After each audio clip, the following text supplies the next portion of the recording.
당신이 지금까지 믿어온 사랑의 방식은 자식을 키우는 최고의 무기일까? 아니면 가장 치명적인 독일까? 우리는 자식을 위한다는 이름으로 밥을 챙기고 길을 닦고 실패를 차단하며 안락한 울타리를 두른다. 그러나 정약용은 단호히 말했다. 자식을 잘 되게 만드는 단 하나의 힘은 사랑이 아니라 존중이다. 충격적인가? 그렇다. 진짜 부모의 힘은 무언가를 더해주는 것이 아니라 한 발 물러서서 아무것도 하지 않는 용기다. 통제라는 습관을 내려놓는 순간 비로소 아이는 자기 속도로 넘어지고 눈물로 배우며 스스로 일어서는 어른으로 성장한다. 이 글은 당신의 부모라는 본능을 정면으로 도발할 것이다. 준비됐는가? 지금부터 사랑과 집착을 가르는 경계, 존중이라는 무형의 힘, 그리고 부모가 자식에게 남겨야 할 궁극의 유산을 직격탄처럼 파헤친다. 부모가 가장 먼저 직면해야 할 진실은 도와주는 것이 곧 사랑이라는 믿음이 위험한 착각일 수 있다는 사실이다. 아침을 챙기고 숙제를 대신 확인하고 일정과 인간관계를 다듬어주고 문제의 파편이 튀기도 전에 앞서 치워버리는 습관은 자식을 보호하는 듯 보이지만 실제로는 자식의 판단 근육을 마비시키고 선택 감각을 퇴화시킨다. 나는 너를 위해서야라는 말은 종종 나는 내 불안을 달래기 위해서야라는 속내를 감춘다. 불안을 못 견딘 부모의 조급함이 배려라는 이름으로 포장될 때 아이는 스스로의 속도와 호흡을 잃는다. 위험을 미리 차단해주는 손길이 반복되면 아이의 뇌는 세상을 허락받아야만 움직일 수 있는 공간으로 학습한다. 허락을 받지 않은 시도는 곧바로 문제가 되고 문제는 가차없이 부모의 개입을 소환하며 개입은 다시 아이의 자율신경을 끈다. 이 악순환에서 아이는 안전해지지 않는다. 다만 수능에 익숙해질 뿐이다. 수능은 칭찬을 부르고 칭찬은 더 많은 개입을 부른다. 이때의 사랑은 실은 거래다. 내가 대신해 줄 테니 너는 편안함과 고마움으로 응답해. 아이는 편안함에 중독되고 부모는 유능한 보호자라는 자기 이미지에 중독된다. 중독의 끝은 언제나 용량 증가다. 더 많이 해줘야 하고 더 촘촘히 확인해야 하며 더 빨리 개입해야만 안심된다. 그 사이 아이의 내면에서는 보이지 않는 장기가 위축된다. 실패를 감당하는 간, 책임을 대사하는 신장, 모호함을 소화하는 위가 작아진다. 부모의 손길은 방탄유리처럼 보이지만 동시에 삶의 촉을 둔화시키는 두꺼운 장갑이기도 하다. 장갑을 끼고는 미세한 온도를 느낄 수 없고 온도를 못 느끼면 적정 거리를 배울 수 없다. 그래서 과잉 도움을 받은 아이는 세상 한복판에서 허락 없이도 결정해야 하는 순간을 맞으면 얼어붙는다. 도피, 미루기, 타인에게 책임을 위임하는 패턴이 생긴다. 무엇보다 치명적인 것은 자기 삶의 저작권을 잃는 경험이다. 남이 짜준 목차를 따라가는 삶은 편하지만 문장을 쓸 힘을 키워주지 않는다. 부모의 선의가 자식의 주인 의식을 지우는 순간 사랑은 무게로 변하고 무게는 숨을 막는다. 그러니 첫 번째 분단에서 우리가 해야 할 일은 처방이 아니라 해체다. 왜 나는 지금 이 일을 대신하려 하는가? 이 도움은 아이의 능력을 키우는가? 아니면 내 불안을 달래는가? 이 선택은 아이의 시야를 넓히는가? 아니면 내 기준을 강요하는가? 라는 질문으로 스스로를 해부해야 한다. 사랑은 감정의 온도만으로 정의되지 않는다. 사랑은 아이의 내일을 위한 설계 능력, 즉 오늘의 불편을 견디는 지적 절제에서 증명된다. 우리가 부숴야 할 것은 무책임이 아니라 과잉 책임, 방치가 아니라 과잉 돌봄이다. 잘되게 해주겠다는 선언이 스스로 잘되도록 자리를 내주겠다는 결심으로 바뀌기 전까지 그 사랑은 끝내 아이를 작게 만든다. 이제 사랑의 첫걸음은 무엇을 더 해줄지가 아니라 무엇을 그만둘지 결정하는 데서 시작해야 한다. 이 결심이 선명해질 때 비로소 다음 분단에서 다루게 될 내용들이 의미를 가진다. 왜냐하면 착각이 거치기 전에 어떤 조언도 결국 또 다른 개입의 변주에 불과하기 때문이다. 존중은 부모가 자식을 위해 건네줄 수 있는 가장 묵직한 선물이자 동시에 가장 오해받기 쉬운 가치다. 많은 부모는 존중을 곧 무관심과 동일시하며 자식을 방치하는 것이라 착각한다. 그러나 진짜 존중은 자리를 비워주는 동시에 곁을 지키는 역설의 기술이다. 말로 믿음을 증명하려 들지 않고 감시하지 않음으로 신뢰를 증명한다. 나는 너를 믿는다는 문장이 아니라 묻지 않고 기다리는 태도 속에서 아이는 자신이 존중받고 있음을 직감한다. 존중은 단순히 참는 수동적 행위가 아니다. 오히려 적극적인 절제이며 강력한 결단이다. 자식이 넘어지는 모습을 보고도 손을 뻗지 않는 용기, 실수를 바라보며 내가 대신해주면 더 빨리 해결되겠지라는 충동을 억누르는 자제, 그리고 그 불안과 답답함을 온전히 감당하는 부모의 내적 강인함. 이 모든 것이 합쳐져 비로소 존중이라는 무형의 힘이 완성된다.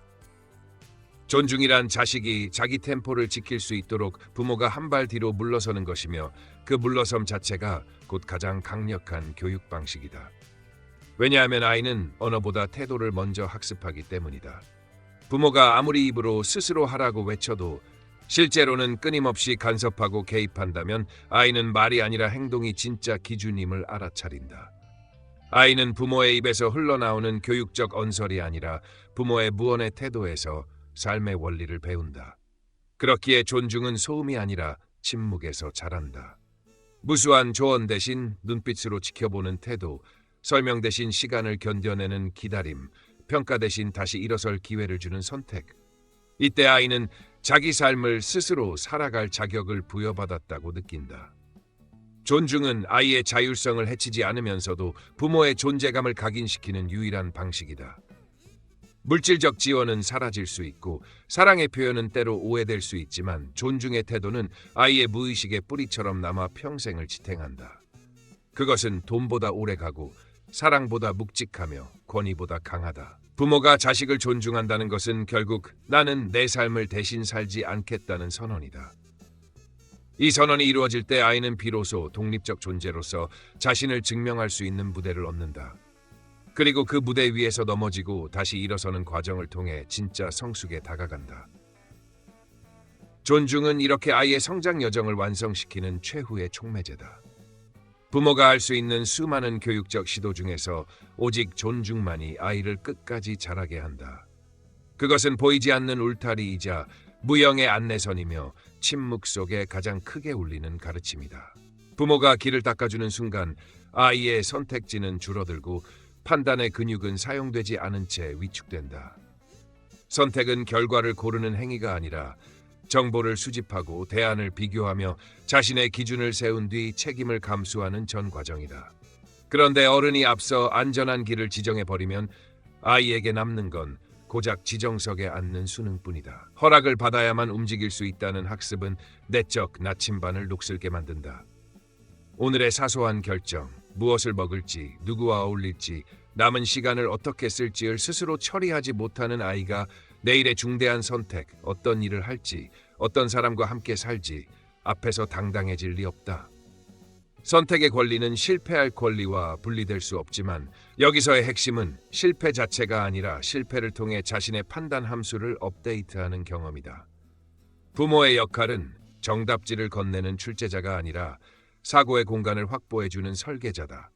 방향을 대신 정해주는 사람은 권위를 남기고 주인의식을 빼앗지만 기준을 세우는 법을 가르치는 사람은 주인의식을 남기고 의존을 걷어낸다. 예컨대 용돈을 받는 아이에게 저축 70%, 소비 30%를 강요하는 대신 목표를 스스로 정하고 한 달 뒤 결과를 리뷰하게 하면 아이는 자신이 만든 규칙을 지키는 법을 배운다. 학교 동아리를 고를 때도 스펙에 유리한 선택을 지시하는 대신 관심, 시간, 노력 대비 기대 효과라는 간단한 매트릭스를 스스로 채워보게 하면 결정의 논리를 체득한다. 휴대폰 사용 역시 차단 앱으로 통제를 완성하는 대신 하루 총량과 우선순위를 본인이 설계하고 일주일 후 체감 변화를 평가하도록 만들면 선택, 결과, 피드백의 루프가 몸에 새겨진다. 이렇게 축적된 작은 결정의 경험이 모여 아이의 가치 함수가 형성되고 그 가치 함수가 곧 삶의 큰 갈림길에서의 담대함으로 전환된다. 중요한 것은 부모의 속도와 기준이 아니라 아이의 템포와 프레임이다. 아이가 느리게 결정하더라도 그 느림 속에서 질문을 정교화하고 대안을 탐색하며 자신에게 맞는 리스크를 감수하는 감각을 익힌다. 부모가 줄 수 있는 최고의 선물은 정답이 아니라 결정의 기회이며 허락장이 아니라 결과에 대한 소유권이다. 소유권이 있는 결정만이 책임을 낳고 책임이 따르는 결정만이 자존을 세운다. 결국 선택의 권리를 되돌려받은 아이는 누가 무엇을 말하든 스스로의 기준으로 세계를 해석하고 그 애석에 따른 결정을 감당하며 같은 실수조차 더 나은 방식으로 반복한다.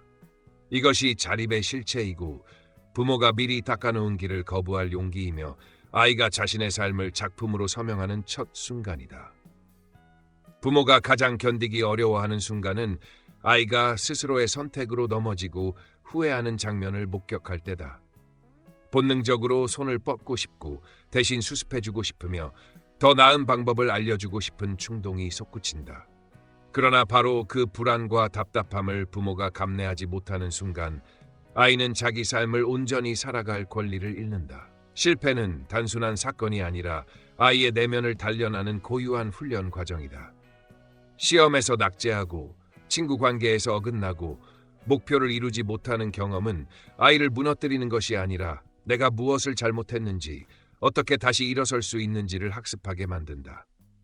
그 학습을 부모가 가로채는 것은 아이의 정신적 근육을 약화시키는 일이다. 부모가 모든 좌절의 완충장치가 되어버리면 아이는 고통의 강도를 실제로 느끼지 못하고 따라서 성장의 신경망도 촘촘해지지 않는다. 쉽게 얻은 해답은 오래 머물지 않고 대신한 해결은 책임감을 낳지 않는다. 견디는 훈련이 사라진 자리에는 항상 타인 의존의 습관이 자리 잡는다. 그래서 존중은 바로 이 지점에서 시험대에 오른다. 아이가 어두운 터널을 지나가고 있을 때 부모가 해야 할 일은 빛을 대신 켜주는 것이 아니라 뒤에서 묵묵히 함께 걸어가되 아이가 스스로 불을 찾게 기다려주는 것이다. 그 기다림은 무심함이 아니라 강인한 절제다. 아이가 다시 시도하고 또 실패하는 과정을 끝까지 지켜보는 것, 그 속에서 아이가 자기 속도의 리듬을 되찾도록 조용히 버텨주는 것, 바로 이것이 존중의 핵심이다. 아이가 실수했을 때 곧바로 가르치려 들지 않고 좌절했을 때 즉시 끌어올리지 않으며 후회할 때 함께 울지 않고 침묵 속에서 지켜내는 태도는 단순히 냉정함이 아니라 신뢰의 체화다. 부모가 먼저 무너져 버리면 아이는 자기 고통조차 감당할 기회를 잃는다. 반대로 부모가 끝까지 버텨낼 때 아이는 자신이 살아가는 무대 위에서 쓰러질 권리와 다시 일어설 책임을 동시에 선물 받는다. 그리고 이 과정을 반복적으로 온몸으로 겪은 아이만이 결국 자기 삶을 두려움 없이 마주하는 단단한 인간으로 성장한다. 결국 진짜 교육은 아이가 넘어질 때 끌어주지 않는 담대함, 다시 일어설 때까지 기다려주는 인내에서 완성된다. 부모의 가슴을 죄어오는 불안을 삼켜내는 그 순간 비로소 존중이 교육의 얼굴로 드러난다. 사랑은 거리에서 판가름난다. 많은 부모가 자식과 가까울수록 좋은 관계라 착각하지만 사실 지나친 근접은 자식의 호흡을 빼앗는 일이다. 간섭은 자식의 여백을 지워버리고 존중은 그 여백을 남겨두어 자식이 자기만의 숨을 쉴 공간을 갖게 한다. 인간 관계의 본질은 단순히 감정적 친밀함에 있지 않다. 건강한 관계는 경계와 거리라는 보이지 않는 선 위에서 균형을 잡는다. 부모가 말과 행동의 선을 넘는 순간 자식은 무의식적으로 뒤로 물러선다. 그것은 미움이 아니라 자기 보존의 본능이다. 자식에게도 반드시 자신만의 공간이 존재한다. 그곳은 실패해도 괜찮고 틀려도 괜찮으며 자신의 방식대로 선택하고 수정할 수 있는 자기만의 영역이다. 그러나 부모가 그 영역에 침범하면 자식은 더 이상 그 공간을 편안하게 느끼지 못한다. 부모가 예상치 못하게 방문하고 갑작스러운 전화를 걸어 일상을 끊고 작은 일에도 지나친 조언을 던질 때 자식은 겉으로는 웃어 보이지만 속으로는 숨이 막힌다. 이때 부모는 사랑이라 말하지만 자식은 통제의 그림자를 느낀다. 존중은 바로 이 지점에서 드러난다. 내가 개입하지 않아도 아이가 살아갈 수 있다는 확신, 내가 빠져 있어야 아이가 자기 자리를 찾는다는 통찰이 있을 때 부모는 비로소 진짜 존중을 실천한다. 거리는 냉정한 단절이 아니다. 거리는 오히려 관계를 지켜내는 울타리다. 부모가 적절한 선에서 멈출 줄 알 때 자식은 부모를 멀리하는 대신 오히려 더 깊이 신뢰하게 된다. 가까움은 빈번한 간섭이 아니라 필요할 때 조용히 나타나주는 존재감에서 완성된다. 사랑은 자주 찾는 발걸음보다 절제된 멈춤에서 오래 남는다. 부모가 이 거리를 지켜줄 때 자식은 비로소 자신만의 속도로 걸어가며 넘어지고 일어서고 다시 선택하는 과정을 통해 성숙해진다. 그 과정에서 부모는 뒤에서 지켜보는 울타리로 남고 아이는 자유롭게 성장한다. 결국 사랑과 존중의 진짜 기준은 내가 너의 삶에 어디까지 발을 들일 것인가 라는 경계의 자각에 달려 있다. 그 선을 넘지 않을 때 부모와 자식은 비로소 서로를 잃지 않고 오래도록 함께할 수 있다. 부모의 사랑은 본래 깊고 따뜻하지만 그 강도가 지나치면 집착으로 변질된다. 처음엔 작은 배려와 조언으로 시작한다. 그 직장은 안정적이지 않다. 그 사람은 집안이 불안하다. 아직은 결혼하기 이르다와 같은 말들은 겉으로는 걱정의 언어지만 속으로는 아이의 선택을 믿지 못하는 불신의 그림자다. 부모는 내가 더 많이 알고 더 정확히 판단한다는 확신에 사로잡히고 그 확신은 곧 기준을 만들고 그 기준은 요구로 변하며 끝내는 강요로 굳어진다. 아이가 망설이면 부모는 내가 대신 정해줄게라며 손을 뻗지만 그 뒤에 이어지는 말은 결국 내가 원하는 대로 해라라는 명령과 다르지 않다. 이 순간 아이의 삶은 자기 서사가 아닌 부모의 각본이 된다. 부모는 자신을 화가라 착각하며 아이의 삶이라는 캔버스에 붓을 들이댄다. 그러나 부모가 붓을 쥐는 순간 아이는 자기 그림을 그릴 권리를 빼앗긴다. 자기만의 선은 지워지고 자기만의 색은 희미해지고 스스로 그려야 할 무대는 부모의 손길로 덮인다. 결국 아이는 작품이 아니라 모조품이 된다. 실패도 그들의 권리다. 선택의 대가로 겪는 쓰라림, 잘못된 길에서 얻는 통찰, 후회 속에서 다시 일어나는 힘은 아이가 자기 인생의 저자가 되는데 필수적이다. 그런데 부모가 이 모든 과정을 차단하면 아이는 완벽하지만 빈약한 껍질만 남는다. 겉보기에 무결해 보이지만 실제로는 아무런 내성이 없는 채 세상 한복판에 던져진다. 세상은 부모가 대신 세운 울타리보다 훨씬 가혹하다. 결국 그 껍질은 쉽게 깨지고 아이는 미처 사용해 본 적 없는 자기 회복력의 부재를 절감하며 주저앉는다. 집착은 사랑의 연장선이 아니다. 집착은 불안의 다른 이름이며 불신의 변형이다. 부모가 내가 아니면 안 된다는 착각에 빠질수록 아이는 부모의 온기를 피하고 싶어진다. 자식이 부모를 멀리하는 이유는 사랑이 식어서가 아니다. 숨 쉴 공간이 없기 때문이다.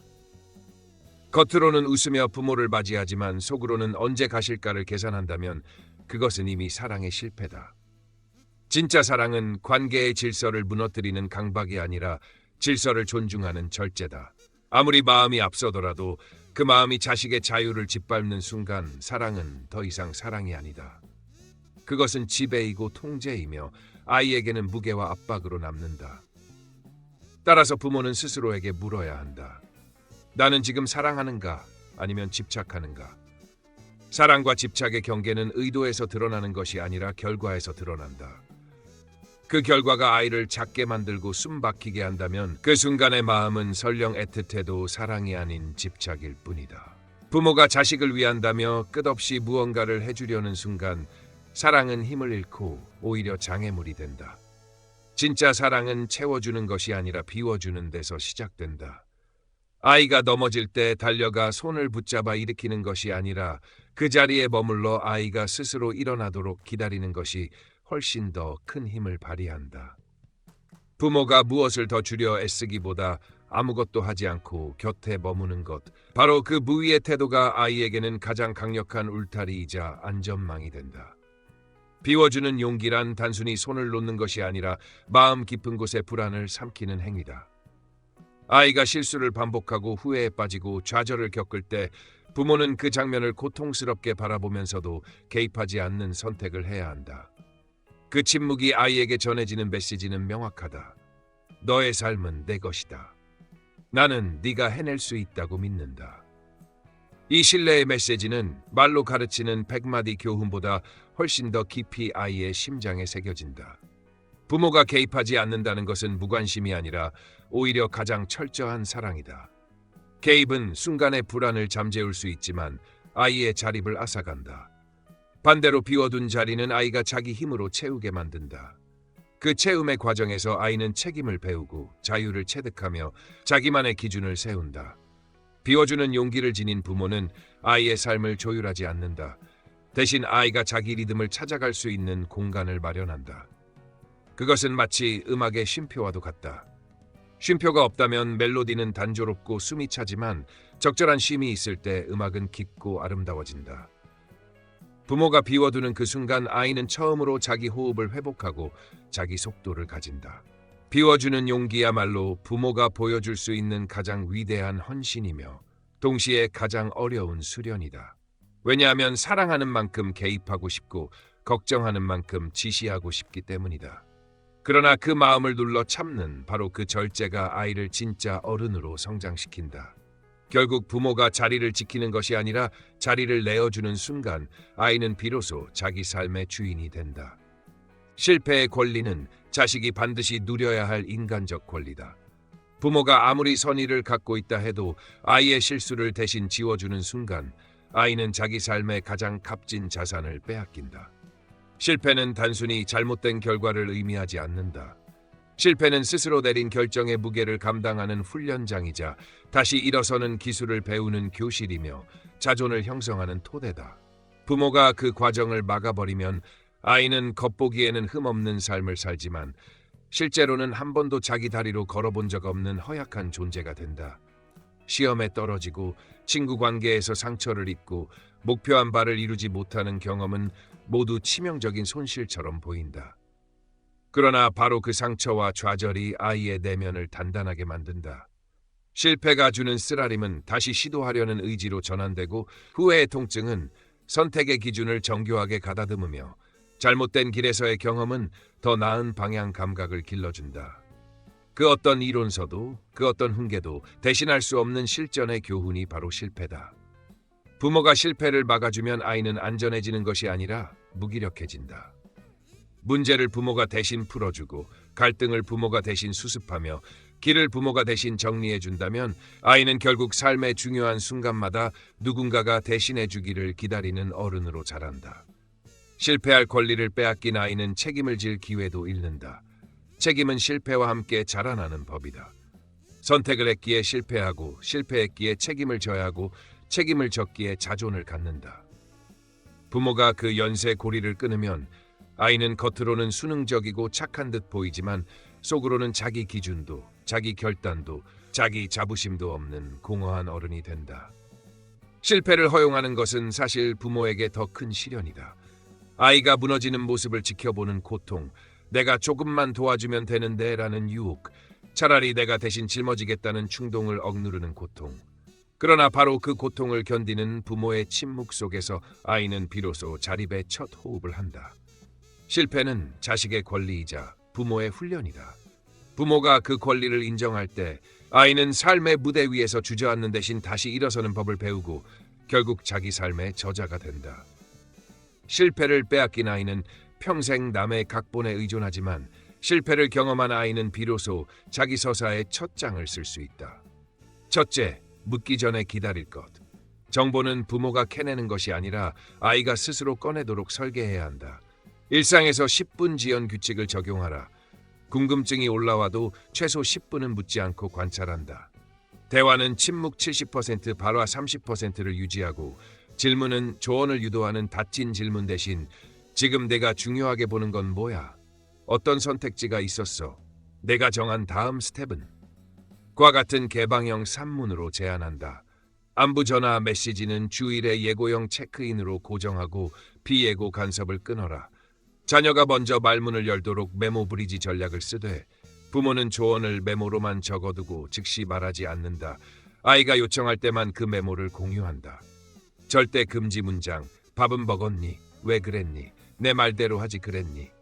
둘째, 실수에 반응하지 말고 과정에 집중할 것. 결과 칭찬은 도박이고 과정 피드백은 시스템이다. 모든 사건은 10분 AAU로 정리한다.